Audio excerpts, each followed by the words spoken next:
Hello दोस्तों, जो तिरंगा आज हमारे देश भारत की आन बान शान माना जाता है, क्या आप उस तिरंगे की हिस्ट्री को जानते हैं?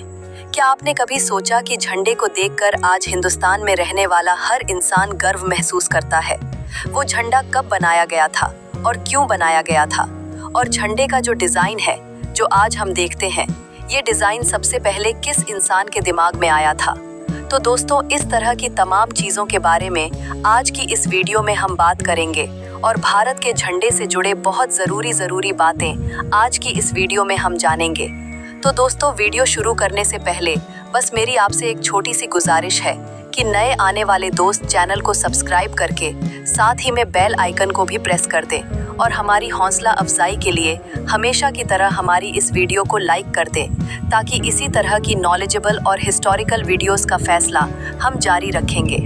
दोस्तों, वैसे तो 1857 में जब हिंदुस्तान में रहने वाले लोगों ने अंग्रेजों के खिलाफ बगावत की थी, तभी से हिंदुस्तान में रहने वाले लोगों को एक झंडे की कमी महसूस होने लगी थी, क्योंकि हिंदुस्तानी अंग्रेजों के खिलाफ जब भी कोई आंदोलन किया करते थे या बड़ी रैली निकालने की सोचा करते थे, तो उनके पास कोई ऐसा झंडा मौजूद नहीं हुआ करता था जिसके जरिए से वो तमाम हिंदुस्तान के लोगों को, चाहे वो हिंदू हो, मुस्लिम हो, सिख हो या ईसाई हो, सबको इस झंडे के नीचे जमा कर सकें। और किसी भी जन्म के लिए सबसे ज़रूरी चीज़ झंडा होती है, क्योंकि उसी झंडे के नीचे ही तमाम की तमाम फॉर्म्स जमा होती है, और वो हिंदुस्तान के लोगों के पास अभी तक मौजूद नहीं था। लेकिन क्योंकि दोस्तों अंग्रेजों के खिलाफ पूरे हिंदुस्तान में जगह जगह पर लड़ाई शुरू हो चुकी थी, इसी वजह से हर इलाके में लोगों ने अपना अपना हिंदुस्तानी झंडा बनाना शुरू कर दिया था। अगर आप इंडिया के झंडे की हिस्ट्री को पढ़ेंगे तो सबसे पहले आपको 1906 में बनाया हुआ वो झंडा दिखाई देगा जो बंगाल में बनाया गया था। बंगाल में अंग्रेजों के खिलाफ एक रैली निकाली गई थी, जिस वजह से ऐसा झंडा बनाया गया था जो 3 रंग से बनाया गया था, और ये शायद हिंदुस्तान का पहला तिरंगा भी था जो 3 रंगों से तैयार किया गया था। इस तिरंगे में सबसे ऊपर केसरिया रंग था, बीच में पीले रंग की पट्टी थी और नीचे हरे रंग की पट्टी थी। बीच वाली पीली पट्टी पर हिंदी में वंदे मातरम लिखा हुआ था और नीचे की हरी पट्टी पर एक सूरज और चांद तारा बना हुआ था। इसके बाद हिंदुस्तान का अगला झंडा भीखाजी कामा ने 22 अगस्त 1977 को बनाया था।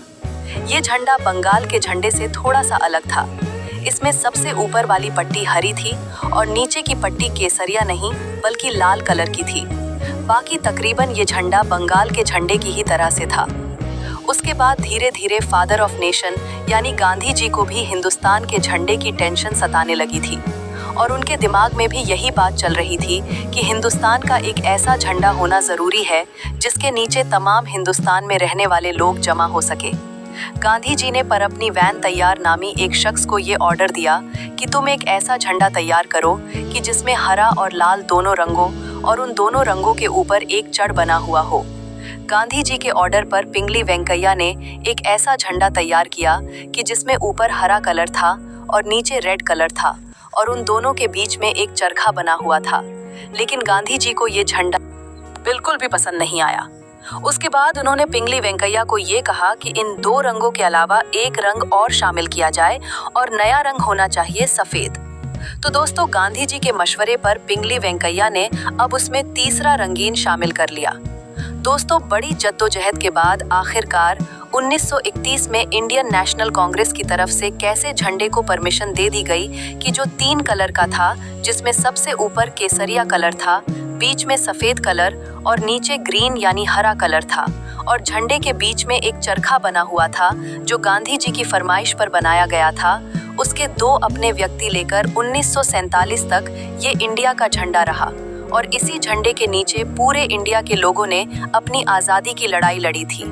1947 में जब अंग्रेज भारत को छोड़कर चले गए तो पूरे हिंदुस्तान के सामने सबसे बड़ा सवाल और सबसे बड़ी मुसीबत यही थी कि आखिर अब भारत का झंडा कैसा बनाया जाए, क्योंकि अभी तक जिस झंडे के नीचे रहकर हिंदुस्तान के तमाम लोगों ने अंग्रेजों से लड़ाई लड़ी थी, वो भारत का झंडा नहीं था बल्कि कांग्रेस पार्टी का झंडा था, और भारत के झंडे को कांग्रेस पार्टी के झंडे से अलग रखना बहुत ज़रूरी था। 1947 में एक ऐसी टीम बनाई गई जिसे ये जिम्मेदारी दी गई कि वो भारत के पुराने झंडे में बदलाव करके इंडिया का एक नया झंडा तैयार करे। उस टीम में जवाहरलाल नेहरू, डॉक्टर भीमराव अंबेडकर, सरदार वल्लभ भाई पटेल और डॉक्टर मौलाना अबुल कलाम आजाद जैसे बड़े नेता शामिल थे। दोस्तों, उस वक्त संविधान सभा के एक जनरल सिक्योरिटी हुआ करते थे जिनका नाम था बदरुद्दीन तैयब।